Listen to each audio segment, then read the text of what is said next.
பெரிய மனுஷனுடைய தொடர்பு கண்டிப்பா கிடைக்கும். அதை நீங்க தக்க வச்சுக்கணும். மூத்தர் சகோதர வகைகளே, அண்ணனா இருக்கலாம், அக்காவா இருக்கலாம். கூட பிறந்த அண்ணா, அக்கா தான் இல்ல.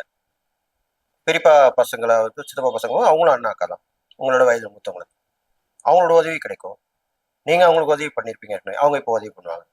இது மாதிரிலாம் நடக்கும். தொழில் வியாபாரத்துல லாபம் வர மாரி நீங்க செயல்படுத்துவீங்க. அப்ப கண்டிப்பா லாபம் கிடைக்கும். இதுநாள் வரைக்கும் அது மாரி செஞ்சிருக்க மாட்டீங்க. இப்ப செய்வீங்க. அதுக்கு தான் நேரங்காலம்னு சொல்றது. புரிஞ்சுட்டீங்களா? இது மாரி வந்துரும்.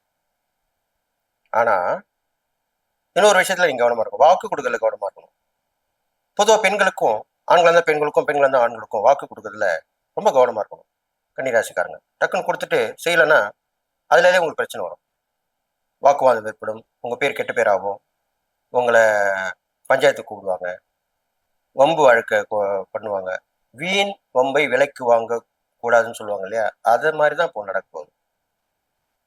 நல்லதும் வரும், கெட்டதும் வரும். அப்ப அத நீங்க அதுக்கு உண்டான உஷாரா இருக்கணும். கவனமா இருக்கணும்.